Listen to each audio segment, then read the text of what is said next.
दोस्तों अब मैं जा रहा हूँ कनक भवन, जिसे सोने का घर भी कहा जाता है। तो मिलते हैं। तो दोस्तों अब मैं आ गया हूँ कनक भवन, तो चलिए अंदर चलते हैं।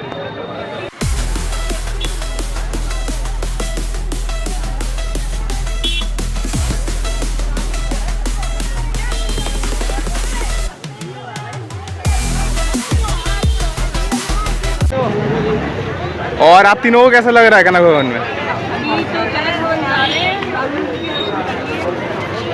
2-3 चीजें बची देखो। अब घूमेंगे तो पता चलेगा कि है कैसा कनक भवन। हाँ, कनक भवन में अब तो आए हैं। अभी आए तो और मम्मी आपको कैसा लग रहा है? बस अब जाकर देखेंगे तो पता चलेगा। तो चलिए अंदर चलते हैं अब। ठीक है। कनक भवन बाहर से कुछ ऐसा दिखाई देता है,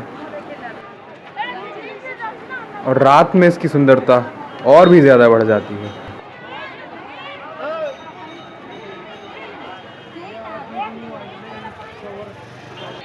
ये कनक भवन के बाहर दुकानें हैं जहाँ से आपको लॉकेट और पूजा का सामान मिल सकता है।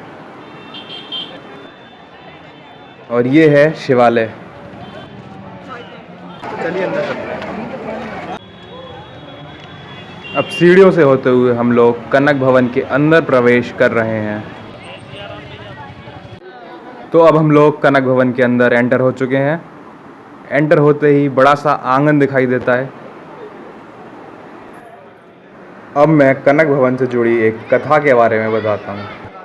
कथा है कि त्रेता युग में मिथिला में जब महाराज जनक की सभा में श्री राम ने भगवान शिव शंकर के धनुष को भंग कर दिया था, तब जानकी ने उनके गले में वरमाला डाली थी। तो उस रात्रि प्रभु श्री राम यह विचार करने लगे कि जनक नंदिनी वैदेही अब जब अयोध्या जाएंगी तो उनके लिए एक अति सुंदर भवन होना चाहिए। और जिस क्षण भगवान के मन में यह कामना उठी, उसी क्षण महारानी कैकेयी को स्वप्न में साकेत धाम वाला दिव्य कनक भवन दिखाई पड़ा। फिर क्या, महारानी कैकेयी ने महाराज दशरथ से स्वप्न में दिखे दिव्य कनक भवन की प्रतिकृति अयोध्या में बनवाने की इच्छा व्यक्त की। और उसके बाद महाराज दशरथ के आग्रह पर शिल्पी विश्वकर्मा कनक भवन बनाने के लिए अयोध्या आए। और उसके पश्चात विश्वकर्मा जी ने अति सुंदर कनक भवन का निर्माण किया, जिसे महारानी कैकेयी ने उपहार स्वरूप अपनी बहू सीता को मुँह दिखाई में दिया। विवाह के बाद सीता माता और श्री राम इसी भवन में रहने लगे।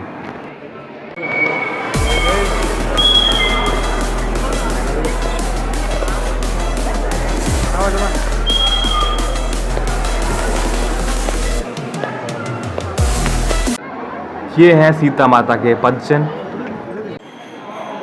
माना जाता है कि जब द्वापर में श्री कृष्ण अपनी पटरानी महारानी रुक्मणी जी के साथ जब अयोध्या आए, तब तक कनक भवन टूट फूट कर एक ऊंचा टीला बन चुका था। प्रभु ने अपनी दिव्य दृष्टि से यह जान लिया कि इसी स्थान पर कनक भवन व्यवस्थित था।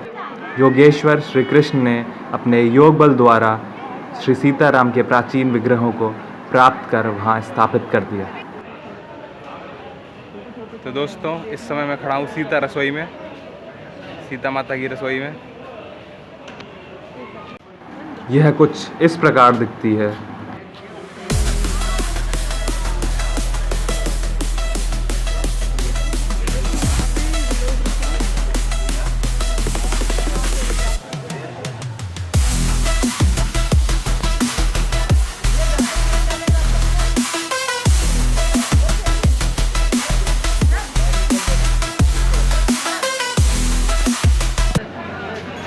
तो दोस्तों अब कनक भवन के बाद अब मैं जा रहा हूँ दशरथ महल। तो अब दशरथ महल में मिलते हैं। तो ये है दशरथ महल का पहला गेट। इसमें कुछ निर्माण भी हो रहा है अभी। यह है हनुमानगढ़ी मंदिर के बहुत पास स्थित है।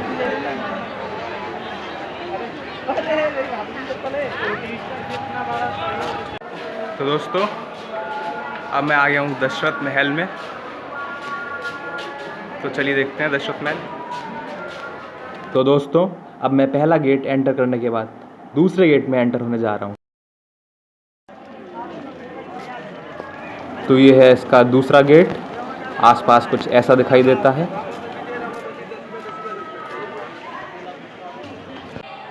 तो अब मैं दूसरे गेट से अंदर आ चुका हूँ और बाहर डेकोरेशन काफ़ी अच्छी लग रही है। तो अब अंदर द्वार से देखते हैं कि कैसा लगता है। महाराज दशरथ के महल को बड़ा स्थान या बड़ी जगह के नाम से भी जाना जाता है।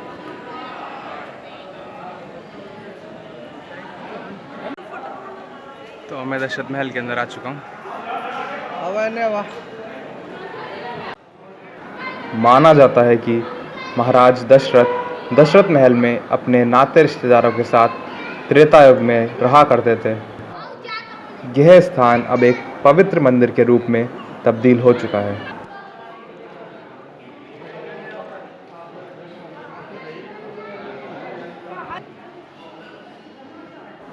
तो अब चलिए मंदिर में सीता माता, श्री राम, लक्ष्मण जी, भरत जी, शत्रुघ्न जी, बजरंगबली के दर्शन करते हैं।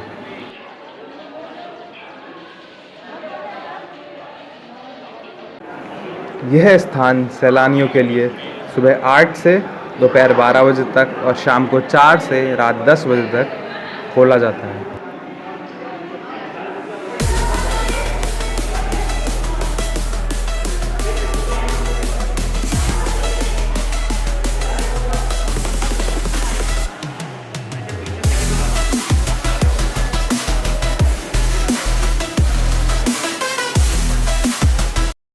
तो अब आगे मिलते हैं पार्ट 5 में। तब तक के लिए जय सिया राम।